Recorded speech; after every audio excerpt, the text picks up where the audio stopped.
Hello दोस्तों, स्वागत है आपका अपने यूट्यूब चैनल प्रतिभा ज्ञान पाठशाला में। आज हम उत्तराखंड के कुछ महत्वपूर्ण प्रश्नों को हल करेंगे, जिसमें हम संज्ञा, सर्वनाम, विशेषण आदि के बारे में अध्ययन करेंगे, जो एग्जाम के पॉइंट ऑफ व्यू से बहुत महत्वपूर्ण है। और जो हर परीक्षा में जब इसमें भी हिंदी पूछी जाती है, उसमें संज्ञा, सर्वनाम, विशेषण सब पूछे जाते हैं ये। तो आपको इसको देख के चलना है। सबसे पहले हमारी है व्यक्तिवाचक संज्ञा। तो व्यक्तिवाचक संज्ञा क्या होती है हमारी? जो किसी व्यक्ति, स्थान या वस्तु का बोध कराती है। जैसे राम, गंगा, पटना। राम किसी व्यक्ति का नाम होता है, गंगा किसी का नाम होता है, और पटना भी एक जगह का स्थान है। गंगा नदी का नाम है। लेकिन अगर गंगा के स्थान पर नदी लिखा होता तो ये व्यक्तिवाचक संज्ञा नहीं होती, क्योंकि ये हो जाती जातिवाचक, क्योंकि सारी नदियों का बोध कराती है। सारी नदियाँ का बोध कराती है, इसलिए जातिवाचक हो जाती। अब गंगा है खाली, तो गंगा किसी लड़की का भी नाम हो सकता है, किसी जगह का भी नाम हो सकता है।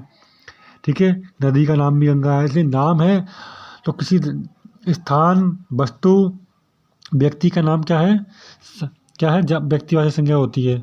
अगला हमारा है जातिवाचक संज्ञा। जातिवाचक संज्ञा में जो संज्ञा किसी जाति का बोध कराती है वो जातिवाचक संज्ञा कहलाती है। जैसे नदी, पर्वत, लड़की। तो नदी क्या है? सारी नदियों का बोध करा रही है, जातिवाचक है। पर्वत क्या है? सारे पर्वतों का बोध करा रही है, ये भी क्या है हमारी जातिवाचक है। लड़की है, सारी लड़कियों का बोध करा रही है। अगर मैं किसी लड़की का नाम होता तो किसी लड़की तो सारी का बोध करा रही है ना, सारी लड़कियों का। सारी जातिवाचक बता रही है, सारी जाति की लड़कियों को बता रही है, इसलिए लड़की क्या है? जातिवाचक है। ठीक है,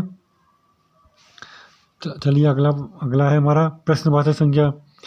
अब प्रश्नवाचक संज्ञा क्या होती है? द्रव्यवाचक संज्ञा क्या होती है? द्रव्यवाचक संज्ञा वो होती है जो किसी द्रव्य का बोध कराती है, किसी वस्तु, चीज का बोध कराती है। ठीक है, जिस संज्ञा शब्द से उस सामग्री, ठीक है, सामग्री का बोध होता है जिससे कोई वस्तु बनी है। जैसे सोना, चांदी, तांबा, लोहा आदि क्या है? द्रव्य माने आपने हाई स्कूल में पढ़ा होगा। द्रव्य किसी वस्तु, स्थान, जो स्थान घेरती है उसे द्रव्य कहते हैं। कोई ऐसी भी वस्तु जो स्थान घेरती है तो द्रव्य कहते हैं। द्रव्य में सब कुछ आ जाता है, ऑटो जेड सब कुछ चीज़ें होती हैं द्रव्य में से बनी होती हैं। ठीक है, द्रव्य माने होता है पदार्थ। ठीक है, वही पदार्थ है, वो क्या है? द्रव्य है, द्रव्यवाचक संज्ञा है। ठीक है, चलिए अब समूहवाचक। समूहवाचक संज्ञा जो होती है समूह में प्रयोग होती है, समूह के रूप में गिनी जाती है। जैसे पुलिस, सेना, परिवार, ये सब क्या है? समूहवाचक है। क्या है समूहवाचक? जो संज्ञा शब्द किसी व्यक्ति का वाचक ना होकर समूह का समुदाय वाचक है। ठीक है, वो क्या है? समूहवाचक है। जैसे पुलिस, सेना, आयोग, समिति, सभा, टीम। ठीक है, टीम है। ये क्या है? क्लास है, पूरी क्लास है, क्या है? पूरा वर्ग है। ठीक है, ये सब क्या है? सब वर्ग है। चलिए भाववाचक संख्या होती है। भाव भाववाचक संख्या वो होती है जो हम जब भाव प्रकट करते हैं, किसी चीज़ के दुख का भाव प्रकट करते हैं, तो दुख, जैसे आप कहते हैं यार थकान हो जाती है तो हम कहते हैं अरे बहुत थक गए हैं आज, तो ये हमारे भाव प्रकट हो रहे हैं। इससे ये पता चलता है कि हम कोई भाव प्रकट होते हैं। जैसे कुछ सुखी, जैसे कोई अचानक कोई चीज़ दिख जाती है तो हमारे भय के भाव प्रकट होते हैं। डर जाते हैं तो भय के भाव प्रकट होते हैं। इसलिए ये भाववाचक संज्ञा है। अब देखिए कि एग्जाम्पल देखते हैं, मैं आपको सिंपल लैंग्वेज में समझा रहा हूँ उसको। भाववाचक संज्ञा किसी भाव, गुण, दशा आदि का ज्ञान कराने वाले शब्द भाववाचक कहलाते हैं। जैसे क्रोध, भाव तो हो रहा है प्रकट हमारा, क्रोध का भाव प्रकट हो रहा है। मिठास का भाव प्रकट हो रहा है। कालीमा, काले का प्रकट हो रहा है। चलिए इसी में ही है हमारा अगला। देखिए जाति, यहाँ ये है जातिवाचक से भाववाचक कैसे बनाते हैं। जैसे पुरुष है तो पुरुष में इसमें इसमें क्या जोड़ देते हैं? इसमें हम जोड़ देंगे संज्ञा। जातिवाचक से भाववाचक संज्ञा सर्वनाम से, जिस सर्वनाम से बन रही है, ये हमारी बन रही है जातिवाचक से। तो इसमें ये तो वो जोड़ते हैं तो क्या होता है? ये भाववाचक बन जाती है। पुरुष क्या है? जातिवाचक है। पुरुष क्या है? जातिवाचक है। पुरुष जातिवाचक है, इसमें त्यो जोड़ दिया तो ये पुरुषत्व हो गया, तो जो कि भाववाचक। नारी है, नारीत्व हो गया। गुरु है तो गुरुत्व हो गया। अपना है तो अपनत्व हो गया।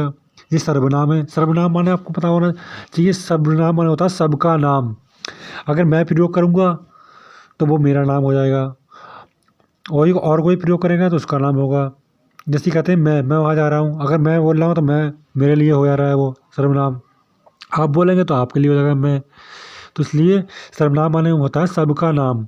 सर्वनाम क्या होता है? सबका नाम होता है, आपको ध्यान रखना है। अब देखिए, विशेषण से भाववाचक संज्ञा कैसे बनती है? सुंदर से सुंदरता, वीर से वीरता। जो विशेषण है, सुंदर क्या है? विशेषण है एक। सुंदर क्या है? सुंदर एक विशेषण होता है।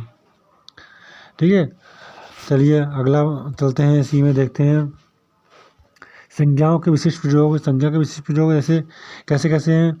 अगर मैंने कहा हरिश्चंद्र, हरिश्चंद्र क्या है? तो हरिश्चंद्र यहाँ पर क्या है? व्यक्तिवाचक संज्ञा होगी ना, क्या है? व्यक्तिवाचक संज्ञा है। लेकिन मैं कह दूंगा आजकल हरिश्चंद्रों की कमी नहीं है, तो यहाँ पर व्यक्तिवाचक संज्ञा ना होकर जातिवाचक हो गई, क्योंकि हम सारे हरिश्चंद्रों से कर रहे हैं, तो सारे व्यक्तियों को ले रहे हैं, इसमें सारे सज्जन पुरुषों को ले रहे हैं। ठीक है, जिसमें सज्जन पुरुष जो सत्य बोलते हैं उनको लेते हैं। कहते हैं अगर खाली हरिश्चंद्र कहूँगा तो हरिश्चंद्र क्या है? व्यक्तिवाचक संज्ञा है। यदि मैं कह दूंगा आजकल हरिश्चंद्रों की कमी नहीं है, तो ये क्या हो गया? ये हमारे हो गया जातिवाचक। अभी ऐसे एक एग्जांपल लेते हैं, इसका एक एग्जांपल लेते हैं, गोस्वामी। गोस्वामी क्या है? गोस्वामी हो गई, गोस्वामी हो गई एक क्या? व्यक्तिवाचक संज्ञा। गोस्वामी लिख दिया। गोस्वामी क्या होता है? एक व्यक्तिवाचक संज्ञा होती है। तो इसको क्या कहते हैं? अगर मैं कह दूं कि गोस्वामी जी ने पाठ पढ़ाया, या गोस्वामी जी ने रामचरितमानस की रचना की, तो यहाँ पर किसकी बात हो रही है? यहाँ पर व्यक्ति की बात हो रही है, गोस्वामी जी की। लेकिन अगर मैं खाली गोस्वामी कहूँगा तो गोस्वामी क्या है? हमारी जातिवाचक संज्ञा हो गई। और गोस्वामी जी किसी को कहते हैं गोस्वामी जी आ रहे हैं, तो गोस्वामी जी माने किसी व्यक्ति के लिए बोल रहे हैं। और खाली गोस्वामी कहेंगे, गोस्वामी, तो गोस्वामी हम क्या कहेंगे? गोस्वामी माने होता है कि हम किसी व्यक्ति के रूप में बोल रहे हैं, और पूरा गोस्वामी हो गया। देखिए, अगर गोस्वामी है, देखिए ध्यान समझना है यहाँ पर, अगर हम किसी व्यक्ति के बारे में विशेषकर खास तौर पर किसी व्यक्ति का नाम ले रहे हैं, जैसे हम कहते हैं किसी का नाम होता है तो कहते नहीं है गोस्वामी जी ने पाठ पढ़ाया। जैसे हमारे यहाँ पर एक गुरुजी थे, उनका नाम गोस्वामी से था, तो हम कहेंगे गोस्वामी जी ने पाठ पढ़ाया। तो हम एक व्यक्ति के रूप में बात कर रहे हैं, व्यक्ति के लिए बात कर रहे हैं।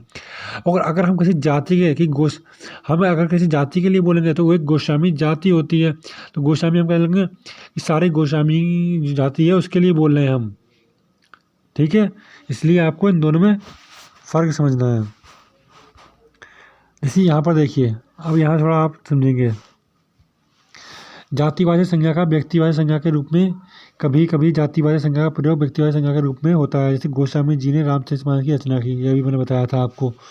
तो यहाँ का व्यक्तिवाचक संज्ञा है, क्या है? व्यक्तिवाचक संज्ञा है, क्योंकि यहाँ पर देखिए जातिवाचक संज्ञा का प्रयोग व्यक्तिवाचक संज्ञा के रूप में होता है। जी समझिए, देखिए यहाँ लिखा है। ठीक है, जातिवाचक संज्ञा का व्यक्तिवाचक के रूप में होता है। चलिए आगे हम पढ़ते हैं पद परिचय।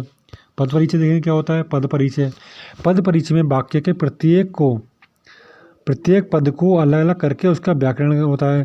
जैसे राम ने रावण को मारा, क्या? राम ने, यहाँ देखिए दोबारा, राम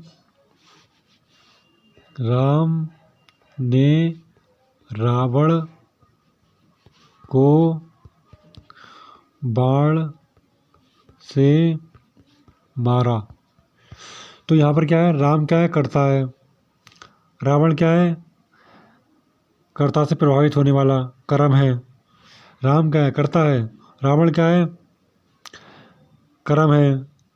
और बाण क्या है? कारक है, किस चीज़ से मार रहे हैं। मारा क्या है? क्रिया है। तो राम ने रावण को बाण से मारा, तो हम पद चिन्ह बता रहे हैं। तो हम क्या बता रहे हैं? इसमें पद परिचय बता रहे हैं इसका, कि राम क्या है? पुल्लिंग है। रावण क्या है? रावण ही पुल्लिंग है। बाण क्या है? बाण भी पुल्लिंग है। मारा क्या है? मारा भी एक पुल्लिंग है। तो राम ने रावण को बाण से मारा, बाण क्या है? हमारा पुल्लिंग है ना। व्यक्तिवाचक संज्ञा है राम, रावण भी क्या है व्यक्तिवाचक है, बाण क्या है व्यक्तिवाचक है, मारा क्या है व्यक्तिवाचक है। यहाँ राम पुल्लिंग है, रावण भी पुल्लिंग है, बाण पुल्लिंग है, मारा भी क्रिया क्या है पुल्लिंग है। राम करता है, रावण कर्म है, बाण कारक है, मारा क्रिया है। चलिए अगला इसी में है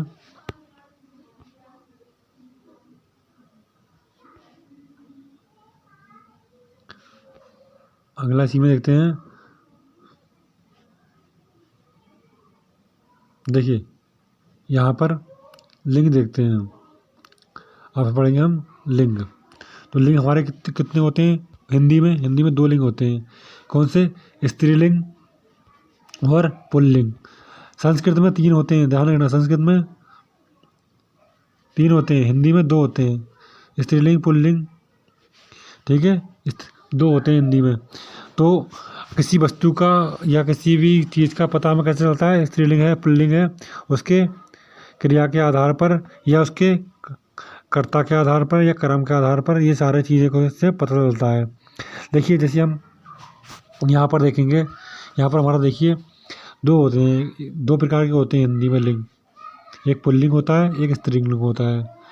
तो रूप के आधार पर, प्रयोग के आधार पर, अर्थ के आधार पर हिंदी में लिंग निर्धारण कितने प्रकार से होता है? 3 प्रकार से।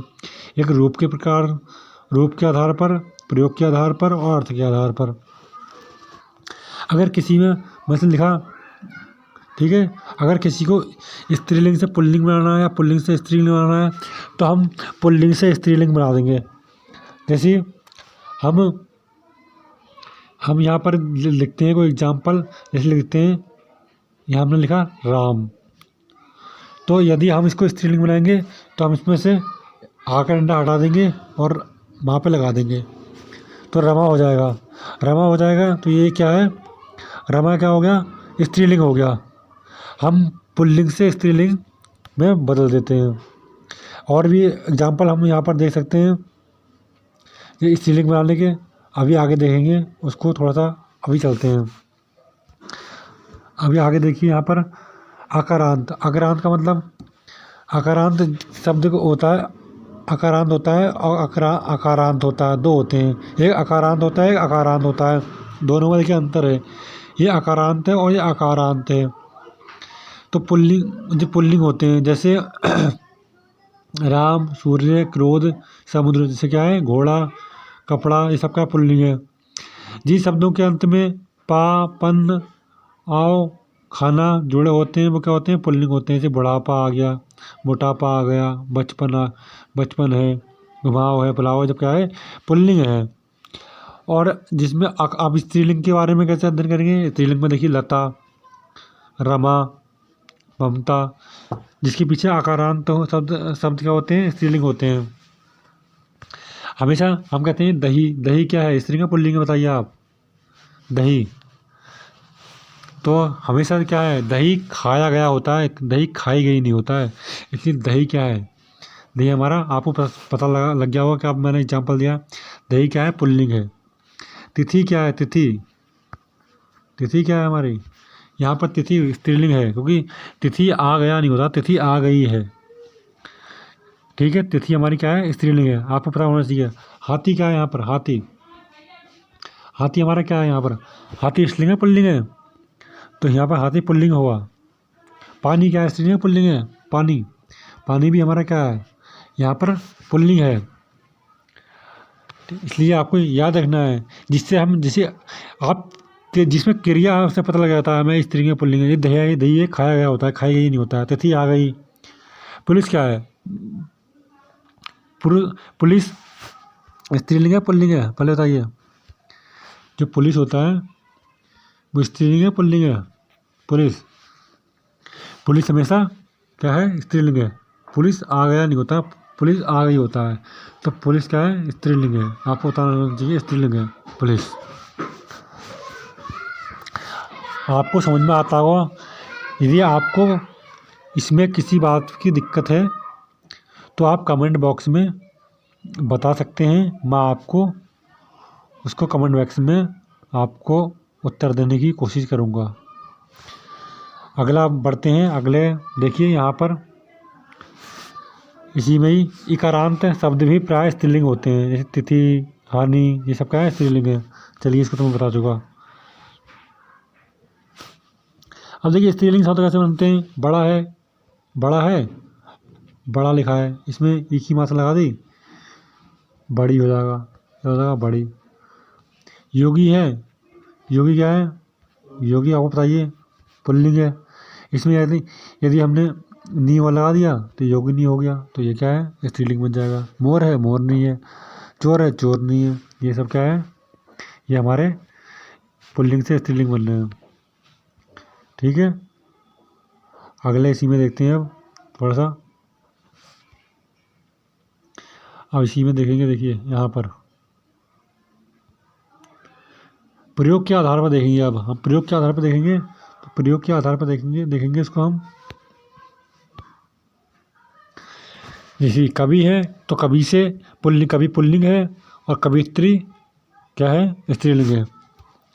और ऐसे विद्वान है, विद्वान को स्त्रीलिंग बनाने के लिए विदुषी होता है, नेता है, नेत्री होता है।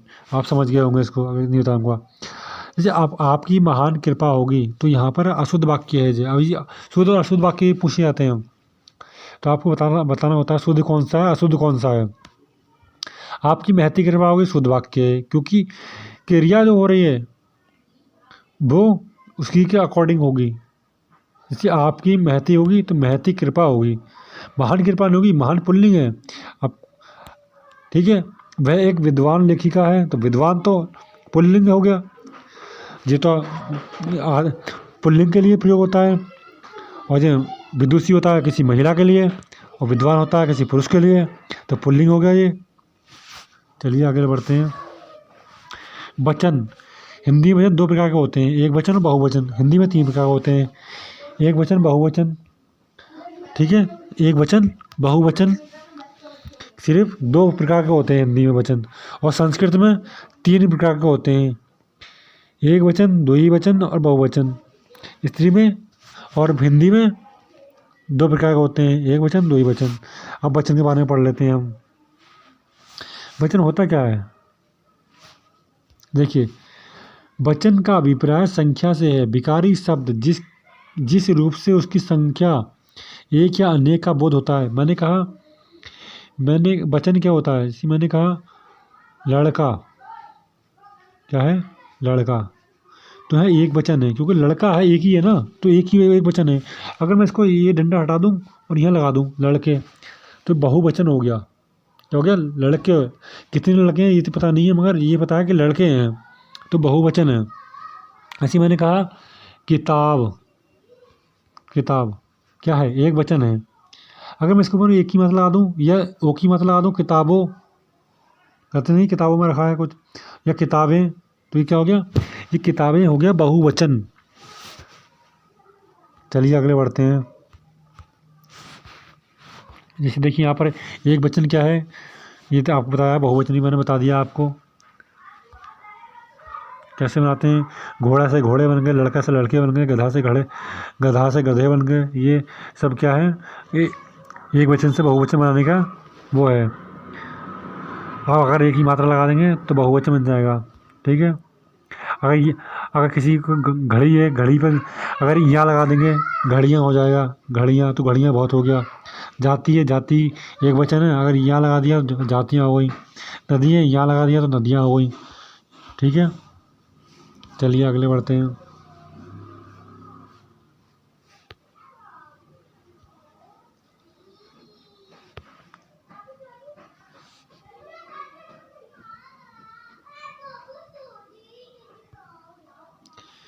यहाँ देखते हैं, जैसे कभी कभी कुछ शब्द बहुवचन में प्रयोग होते हैं, जैसे कभी कभी कुछ शब्द बहुवचन बनाने के लिए जोड़े जाते हैं, जैसे वृंद, मुनि वृंद।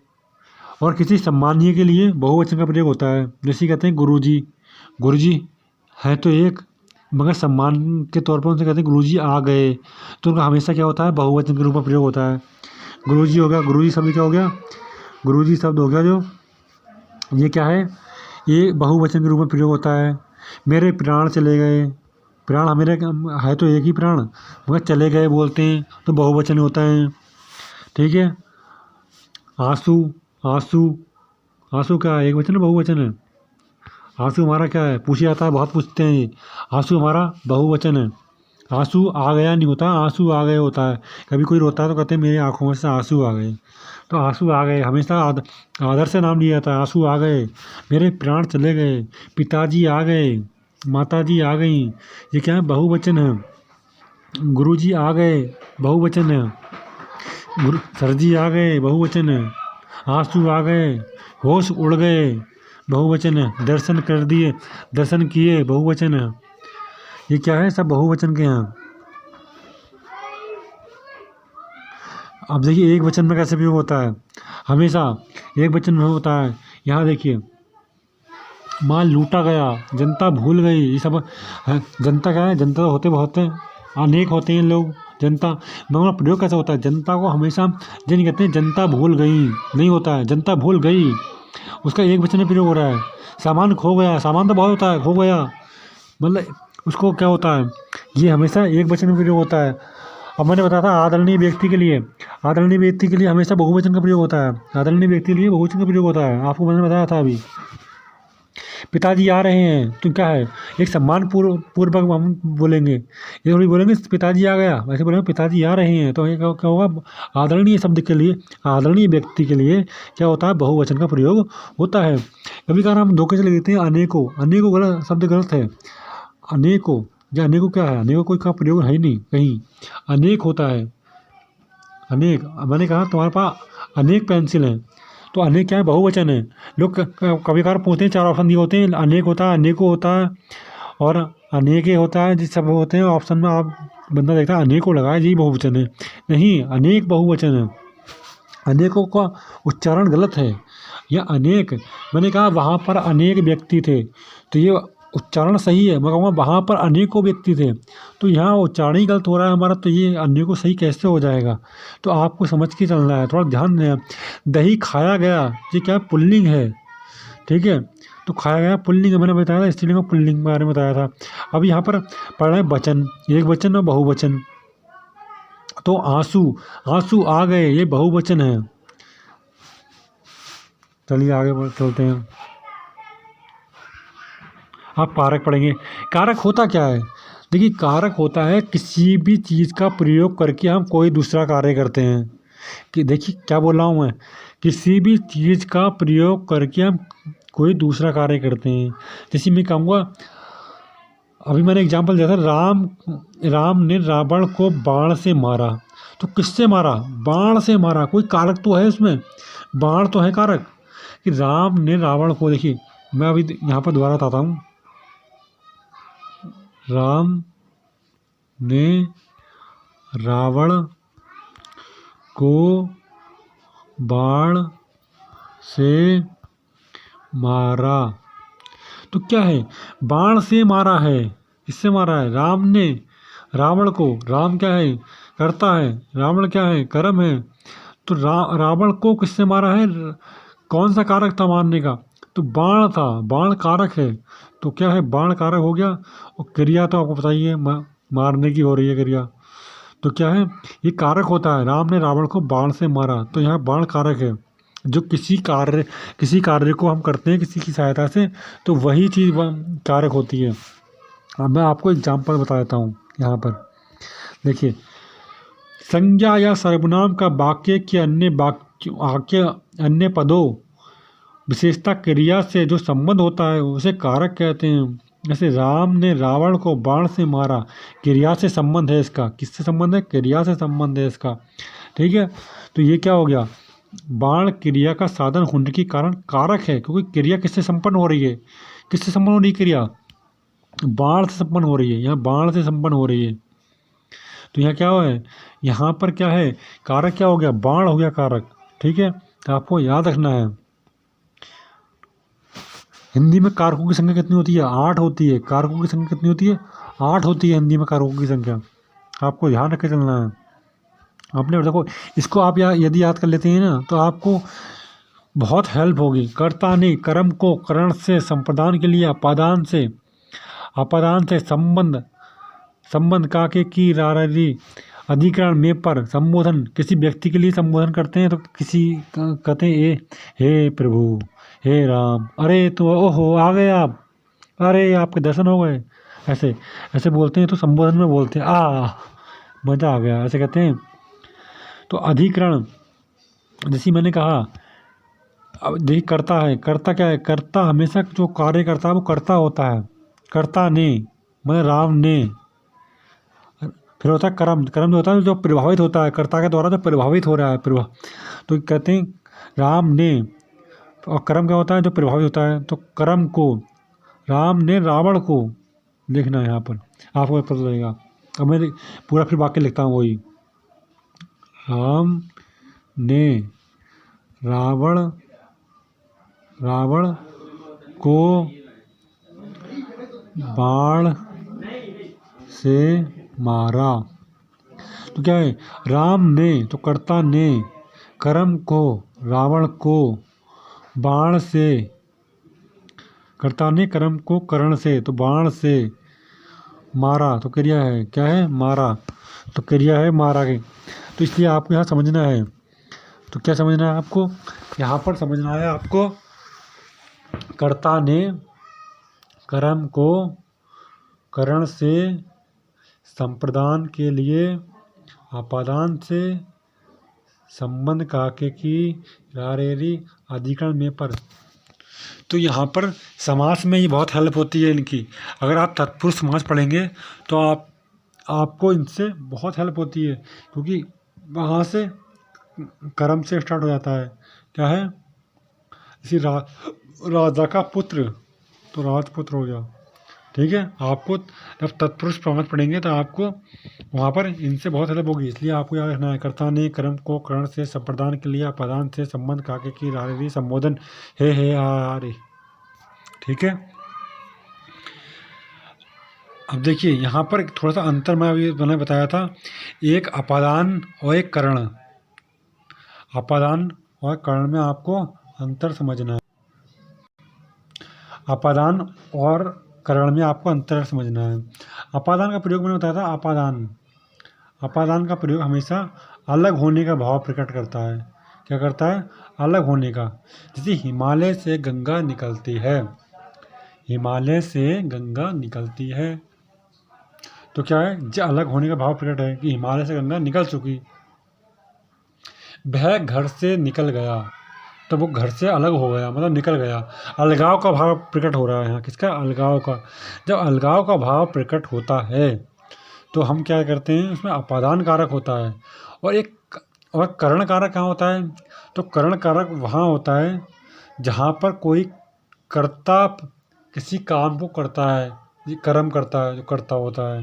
जैसे राम ने रावण को बाण से, तो क्या है, कर्ण कारक, किसे, बाण से मारा। तो जहाँ कोई कर्ता किसी क्रिया को संपन्न करता है जिस चीज़ से, तो वहाँ पर क्या प्रयोग होता है उसका, वहाँ कर्ण कारक प्रयोग होता है।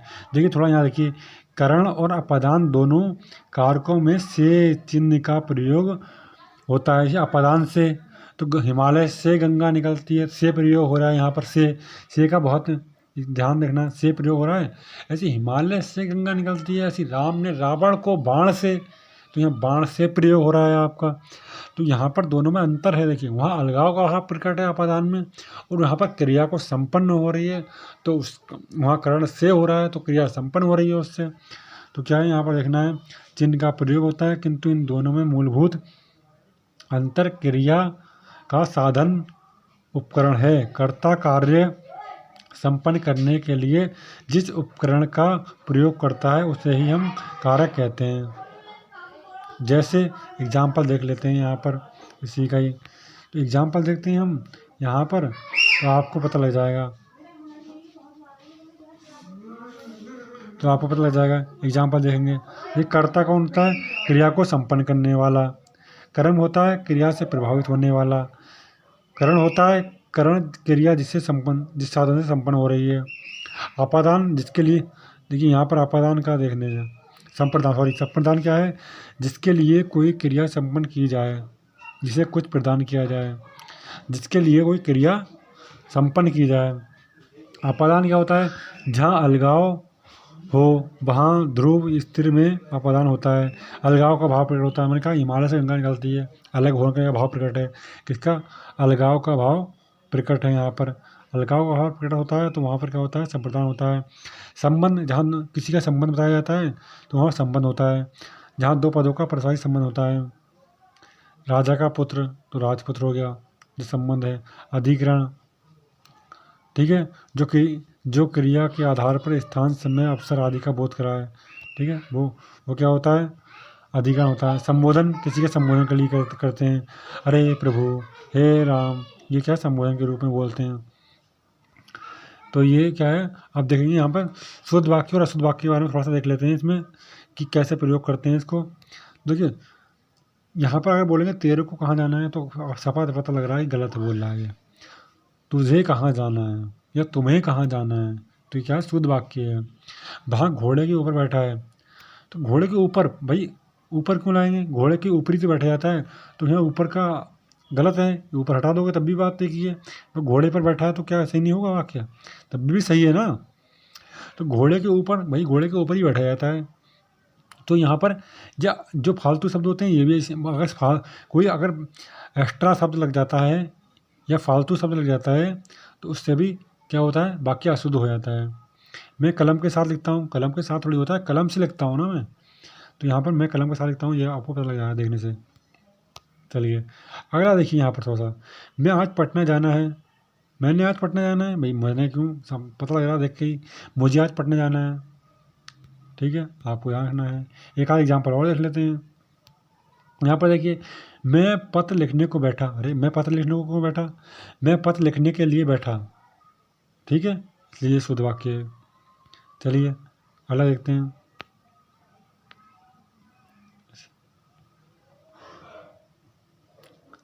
अब यहाँ पढ़ते हैं सर्वनाम। सर्वनाम क्या होता है? मैंने बताया था सबका नाम होता है। जैसे मैं बोलूँगा, तुम, हम, आप आदि शब्द क्या होते हैं? सर्वनाम होते हैं। तो सर्वनाम का प्रयोग हर कोई व्यक्ति करता है। सर्वनाम कितने प्रकार होते हैं? 6 प्रकार के होते हैं। कितने प्रकार के? 6 प्रकार के होते हैं, आपको याद रखना है। सर्वनाम 6 प्रकार के होते हैं, ठीक है, जो पुरुष स्त्री के नाम के बदले आते हैं। जैसे मैं कहूँगा मोहन वहाँ जाता है, तो मोहन तो संज्ञा हो गई ना। अगर मोहन के स्थान मैं कहूँगा मोहन वहाँ जाता है, अगर मैं कह दूँ मैं वहाँ जाता हूँ, तो मैं क्या है? सर्वनाम हूँ। और मोहन अगर कहीं जाएगा तो वो मोहन क्या है? संज्ञा हो जाएगा, वो किसी का नाम है। और मैं सभी के लिए प्रयोग होता है। मैं आप भी लगा सकते हैं, मोहन भी लगा सकता है, राम भी लगा सकता है, श्याम भी लगा सकता है, राधा भी लगा सकती है, सब लगा सकते हैं, ठीक है। इसलिए मैं शब्द हर कोई लगाता है, इसलिए सबका नाम होता है। तो मैं, आप, तुम, तुझे, ये क्या है? सर्वनाम है। सर्वनाम 6 प्रकार के होते हैं। अब पुरुषवाचक सर्वनाम देखते हैं यहाँ पर। पुरुषवाचक सर्वनाम, तो देखिए अगर उत्तम पुरुष में पूछा जाएगा तो उत्तम पुरुष हमारा खुद के लिए प्रयोग होता है। जैसे मैं खुद अपने आप के लिए बोलोगे, तुम भी अपने आप के लिए बोलोगे, तो वो क्या होगा? या आप किसी के, अगर किसी के लिए बोलते हैं तो वो फिर वो मैं उत्तम रहेगी नहीं। मैं खुद के निजी तौर पर प्रयोग होता है। ऐसी, मैं वहाँ जाता हूँ, हम वहाँ गए थे, मैंने पानी पी लिया, हमने ये काम कर लिया, मेरा काम बन गया, हमारा काम बनने वाला था। ये क्या है? जो चीज़ खुद के लिए प्रयोग होती है वो उत्तम पुरुष होती है, ठीक है, पुरुषवाचक सर्वनाम है। अब मैं बोलूँ मध्यम पुरुष। मध्यम पुरुष, हम किसी बात करते हैं आपस में तो कहते हैं तू ऐसा काम कर ले, तुम ऐसा कहाँ, तुम कहाँ जा रहे हो, तुमने क्या किया, तुझे क्या मतलब है, तुझसे क्या लेना है इससे, तुमको क्या चाहिए, ठीक है, ये क्या हो गया? मध्यम पुरुष हो गया। अन्य पुरुष क्या होता है? जब हम दो लोग आपस में बात करते हैं और तीसरे व्यक्ति के बारे में बात करते होते हैं, दो लोग मिलकर किसी तीसरे व्यक्ति के बारे में बात करते होते हैं, तो वो क्या हो जाता है? वहाँ पर अन्य पुरुष हो जाता है। जैसे वह वहाँ गया था, यह वहाँ से आया है, वह वहाँ बैठा था, ठीक है, ये क्या है? मध्यम पुरुष है, सॉरी अन्य पुरुष है। मध्यम पुरुष है तू, तुम, तुमने, तुझे। और अन्य पुरुष है वह, यह, ये, इन, इनको, ठीक है। अब यहाँ देखते हैं निश्चयवाचक सर्वनाम। निश्चयवाचक क्या होता है? जिससे किसी निश्चित वस्तु का या निश्चित व्यक्ति का या निश्चित स्थान का बोध होता है, वो निश्चयवाचक सर्वनाम होता है। जैसे मैंने कहा यह मेरी पुस्तक है। तो यह मेरी पुस्तक है, निश्चित तौर पर मैं कह रहा हूँ यह मेरी पुस्तक है, बस ठीक है। अब मैं कहूँगा ठीक है, अब मैं ये वह उनकी मेज़ है, पता लग रहा है वह उनकी मेज़ है, मेरी निश्चित है ना कि उनकी है। ये मेरा हथियार है, ठीक है, तो ये भी पता लग रहा है। वह तुम्हारे आदमी है, यही पता लग रहा है। तो अनिश्चयवाचक, अनिश्चयवाचक क्या होता है? जिससे अनिश्चितता का पता होता है, वो निश्चित होता नहीं है। जैसे जैसे कोई आ गया, तो कोई पता नहीं है, कोई आ गया निश्चित नहीं है ना कौन आया है, निश्चित थोड़ी नहीं है कौन आया है। मैं कहूँगा कोई आ गया, यह किसकी वस्तु है? निश्चित नहीं है। यह किसकी वस्तु है? किसी की हो सकती है, निश्चित नहीं है। तो यहाँ पर देखिए कोई आ गया तो क्या करोगे? तो कोई निश्चित नहीं है कौन आया है। उसने कुछ नहीं लिया, किसने लिया पता नहीं, उसने निश्चित नहीं है ना, तो ये अनिश्चित है, तो अनिश्चित नाम होते हैं ये। अगला होता है कभी कभी कुछ शब्द समूह में अनिश्चित सर्वनाम के रूप में प्रयुक्त होते हैं। जैसे क्या है, कभी कभी समूह में अनिश्चित सर्वनाम के रूप में प्रयुक्त होते हैं, जैसे कुछ ना कुछ, कोई ना कोई, सब कुछ, हर कोई, कुछ भी, कुछ आदि। अब है संबंधवाचक सर्वनाम। संबंधवाचक सर्वनाम तो क्या होगा, एक चीज़ का दूसरी चीज़ के साथ संबंध बताता है। एक सर्वनाम ऐसी जिस सर्वनाम से किसी दूसरे सर्वनाम से संबंध स्थापित हो जाए उसे कोई क्या कहते हैं? संबंधवाचक सर्वनाम कहते हैं। जिस सर्वनाम से किसी दूसरे सर्वनाम से संबंध स्थापित हो जाए उसे क्या कहते हैं? संबंधवाचक सर्वनाम कहते हैं।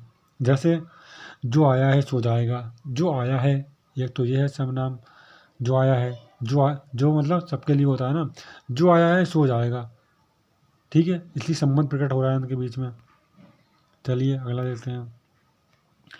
प्रश्नवाचक सर्वनाम, जो किसी प्रश्न आदि करने से पता चलता है। तो ये क्या होता है, जिससे आप कोई प्रश्न का बोध प्रकट होता है तो प्रश्नवाचक सर्वनाम होते हैं। कौन आया है, तो बोलते हैं कौन आया था, तो पता लग रहा है प्रश्न कर रहे हैं हम, कौन। वह क्या कर रहा था, पता लग रहा है। दूध में क्या गिर गया, प्रश्न कर रहे हैं ना, हम पूछ रहे हैं। तुम कहाँ गए थे इतनी देर से, कहते हैं तुम कहाँ गए थे, तो प्रश्न है ना। तुम इतनी देर से क्यों आए, प्रश्न है ना, प्रश्नवाचक कर रहे हैं, प्रश्न कर रहे हैं, ठीक है। अब निजवाचक सर्वनाम, निजवाचक खुद के लिए प्रयोग होता है, जो स्वयं के लिए प्रयोग होता है वो निजवाचक होता है। जैसे कहते हैं आप भला तो सब भला, क्या होता है, कहते हैं आप भला तो सब भला। इसलिए देखिए निजवाचक सर्वनाम आप अपने आप स्वतः स्वयं खुद के लिए प्रयुक्त सर्वनाम है। जैसे यह कार्य मैं आप ही कर लूँगा, आप ही माने खुद कर लूँगा मैं ये कार्य, ठीक है, ये खुद के लिए प्रयोग होते हैं, निजी तौर पर प्रयोग होते हैं। और ये मध्यम पुरुष से अलग हैं, आपसे मतलब मैं कहते नहीं है आप वहाँ जाइए, इससे अलग है वो। आप माने खुद के लिए हो रहा है यहाँ पर, मैं कार्य आप ही कर लूँगा, मतलब अपने आप कर लूँगा, ये नहीं। और एक होता है मध्यम पुरुष वाला, ठीक है। अगला इसी में है, हम देखते हैं, ठीक है।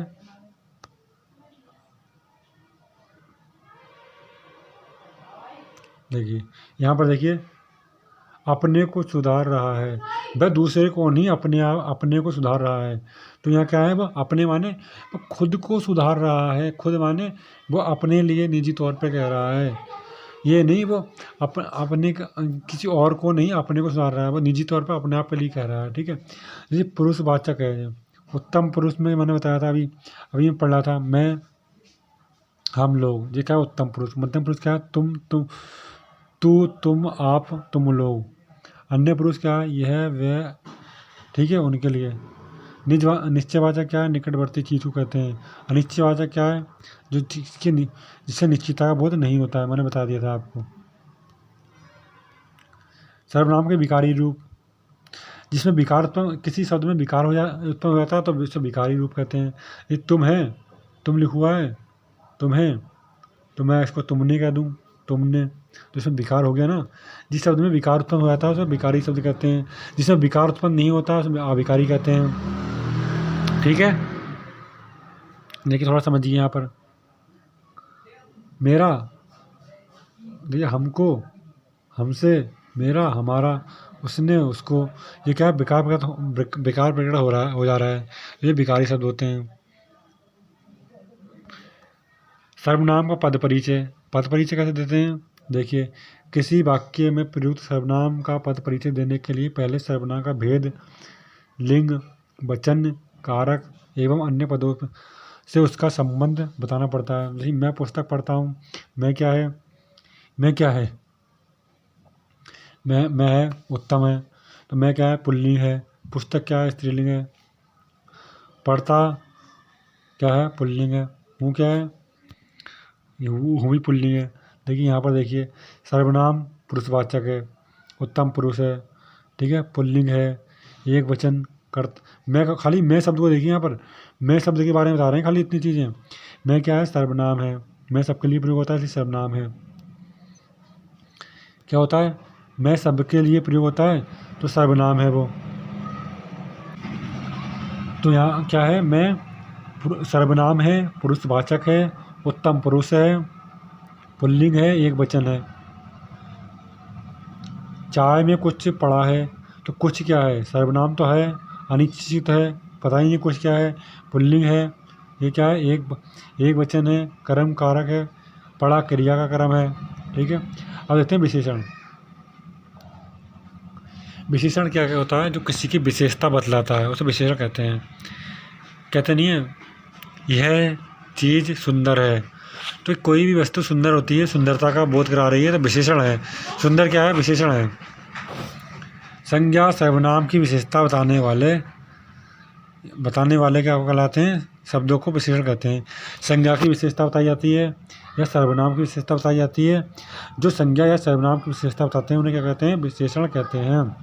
जैसे यहाँ देखिए थोड़ा सा, मोटा लड़का हंस पड़ा, तो मोटा लड़का क्या है यहाँ पर, मोटा लड़का, यहाँ मोटा क्या है विशेषण है, ठीक है, मोटा लड़का हंस पड़ा, तो क्या मोटा क्या है विशेषण है यहाँ पर, क्योंकि मोटे लड़के की विशेषता बताई जा रही है। खाली कहते हैं वह लड़का हंस पड़ा तो कोई विशेषता नहीं पता लग रहा है, कहते हैं मोटा लड़का हंस पड़ा तो पता लग रहा है कि विशेषता बताई जा रही है मोटा लड़के की, ठीक है, इसलिए कहते हैं मोटा लड़का हंस पड़ा। चलिए अगला देखते हैं इसी में ही। देखिए यहाँ पर अगला है, इसी में ही है, देखते हैं विशेषण के भेद। अब विशेषण के भेद थोड़ा देख लेते हैं। वह घर मेरा है, पहले देखते हैं मौलिक सर्वनामी विशेषण। यहाँ पर पहले देखते हैं सर्वनामी विशेषण क्या होते हैं, देखते हैं इसके बारे में पढ़ते हैं। तो देखिए यहाँ पर विशेषण के रूप में प्रयुक्त होने वाले सर्वनाम को सर्वनामी विशेषण कहते हैं।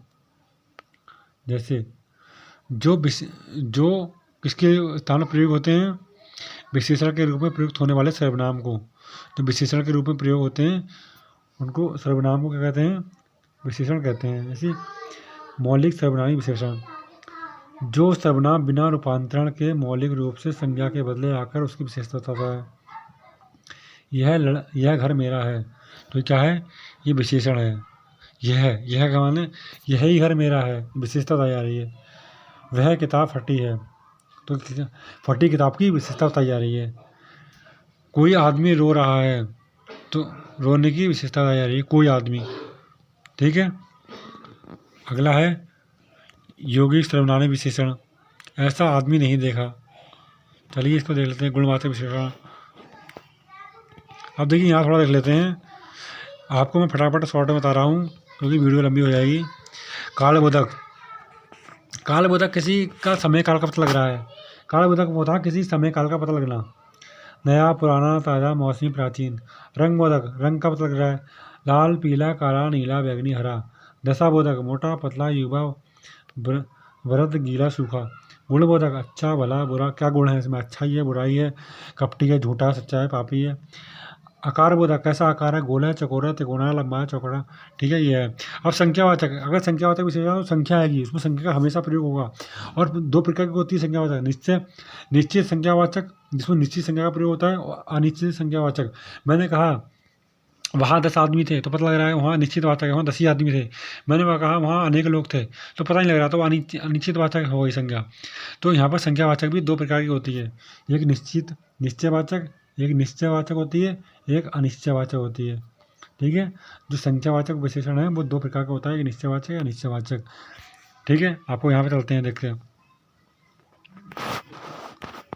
जैसे यहाँ पर देखिए, जैसे 10 लड़के 20 आदमी, पता लग रहा है ना निश्चित है।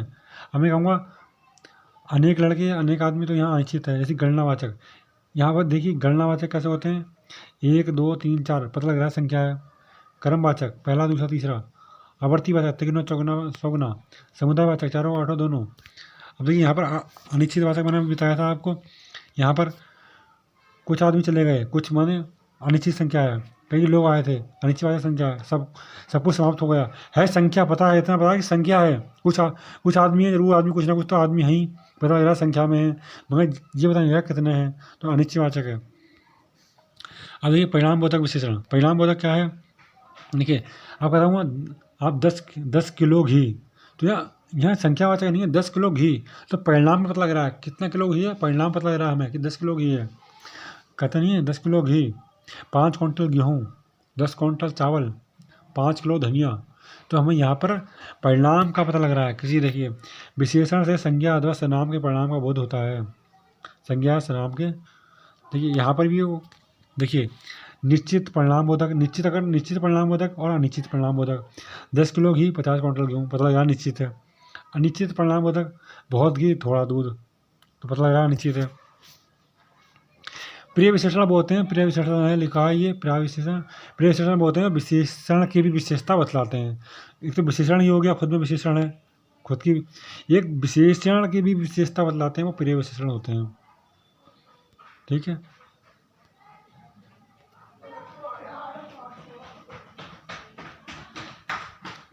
देखिए यहाँ पर वह बहुत तेज दौड़ता है, तो यहाँ पर क्या है, तेज विशेषण है, और बहुत क्या हो, प्रिय विशेषण है। अगर मैं कहता हूँ वह तेज दौड़ता है, तो पता लग रहा है कि विशेषता बता रहा है तेज दौड़ने की। वह तेज दौड़ता है, अब वो बहुत तेज दौड़ता है, तो वो विशेषण की भी विशेषता बतला रहा है, तो क्या हो गया, वह प्रिय विशेषण हो गया। सीता अत्यंत सुंदर है, अगर सीता सुंदर है तो विशेषता बता रही सुंदरता कि सीता सुंदर है, मगर मैं कहते सीता अत्यंत सुंदर है, तो यहाँ अत्यंत क्या है, प्रिय विशेषण हो गया। अब पढ़ेंगे हम डायरेक्ट क्रिया को पढ़ेंगे, क्योंकि ये बहुत लंबी वीडियो रहेगी। चलिए इसमें देख लेते हैं थोड़ा सा, तुलना अवस्था देख लेते हैं। अगर लघु है लघुत्तर लघुत्तम हो जाएगा, कोमल है कोमलतर कोमलतर हो जाएगा। ये क्या है, मूल अवस्था, उत्तरावस्था और उत्तम अवस्था, आपको देख लेके चलना है। अब देखिए विशेषण का पद परिचय कैसे देते हैं, विशेषण का ही पद परिचय अपने भाई, अभी हमने सर्वनाम का पद परिचय दिया था, अब विशेषण का पद परिचय है। काला कुत्ता मर गया, तो यहाँ पर क्या है, काला क्या विशेषण है, क्या है विशेषण है, विशेषता बता रहा है काले की। गुणवाचक क्यों है, गुण है, कोई तो गुण है इसमें, काला है तो गुण है इसमें, काला ही गुण है। रंग बोधक है, रंग का है, काला पता लग रहा है। पुल्लिंग है क्योंकि कुत्ता काला है, काली तो नहीं है, काला है ना, तो काली होता तो पुल्लिंग हो जाता, स्त्रीलिंग हो जाता। एक वचन है क्योंकि काला है, एक ही है। कुत्ता विशेष से क्या कुत्ता है। हम पढ़ेंगे क्रिया क्या होती है, जो कि किसी क्रिया जब संपन्न होती है, कोई भी काम करते हैं, वो क्रिया ही होती है हमारी, जो हमारी संज्ञा सर्वनाम को बताती है, वो क्या है, क्रिया ही है। जैसे मैं कहता हूँ चलना है, यहाँ क्या है, चलना क्रिया है, मगर मूल धातु क्या है, यहाँ चल है। मूल धातु क्या है, मूल धातु बोलते हैं इसे, तो मूल धातु क्या है, चल है। चल से अगर हमने इसका अगर ना लगा दिया, चलना हो गया, चल से चलना। पढ़ क्या है, मूल धातु है, पढ़, और इसके बाद ना लगा दिया तो क्या हो गई, क्रिया बन गई, पढ़ना हो गया, क्रिया हो गई पढ़ने की। और पास अगर खाली पढ़ क्या है, पूर्ण मूल धातु है, पता होना चाहिए आपको। नहीं बताया तो आप देखो, एक बार वीडियो को अच्छी तरह देख लेना है रिपीट करके। चलिए अब देखते हैं यहाँ पर थोड़ी सी एक एग्जाम्पल। जिस शब्द में किसी कार्य का होना करना समझा जाए उसे क्रिया कहते हैं। जैसे खाना पीना, पढ़ना, सोना, रहना, जाना। धातु क्या है, मैंने बताया था धातु। पढ़ क्या है, मूल धातु है। क्रिया के मूल रूप को धातु कहते हैं। जैसे धातु से ही क्रियापद का निर्माण होता है, इसलिए क्रिया के विभिन्न रूप हैं। चलना क्रिया से चल धातु है, पढ़ना क्रिया से पढ़ धातु है, बताया था। तो ये मूल धातु क्या होती हैं, जो मूल धातु होती हैं, यहाँ देखते हैं मूल धातु। तो मूल धातु को देख लेते हैं, थोड़ा बड़ा कर लेता हूँ उसको। तो क्या है, मूल धातु यह स्वतंत्र होती हैं तथा किसी पर निर्भर नहीं होती हैं। खा, जा, पी, रह, ठीक है, ये क्या मूल धातु हैं। योगी धातु वो होती हैं जो किसी से प्रयोग से बनती हैं, ठीक है, जिससे किसी के प्रयोग से बनती हैं। योगी मूल धातु से प्रत्यय कई प्रत्यय लगाने से बनती हैं, वो क्या होती हैं, योगी धातु होती हैं। जैसे मैंने कहा था, अगर प्रत्यय लगा दो किसी में तो वो क्या हो गया, उसकी योगी धातु बन जाती है। ये पढ़ है, ना लगा दिया, पढ़ना हो गया। खा है, खा के पीछे ना लगा दिया तो खाना हो गया। अगर ये प्रेरणात्मक क्रिया कौन सी होती है, प्रेरणात्मक क्रिया वो होती है किसी किसी को प्रेरणा देती है, हम कहते हैं प्रेरणा, कि आप कर सकते हो, बहुत अच्छा कर सकते हो आप। तो एक प्रेरणा होता है, हम किसी कार्य को करवा रहे हैं, उससे कहकर किसी कार्य को करवा रहे हैं। जैसे मैं कहते हैं शाबाश बहुत अच्छा कर रहे हो, तो हम उससे हम खुद तो नहीं कर रहे हैं वो क्रिया, मगर उसे प्रेरणा दे रहे हैं, तो हम वो क्रिया वो कर रहा है, तो हम उसे प्रेरणात्मक क्रिया कहते हैं। देखिए यहाँ पर देखिए, प्रेरणात्मक क्रियाएँ अकर्मक सकर्मक दोनों क्रियाओं से बनती हैं। अकर्मक समकर्मक देखते हैं, यहाँ अकर्मक और समकर्मक दो शब्द आए हैं।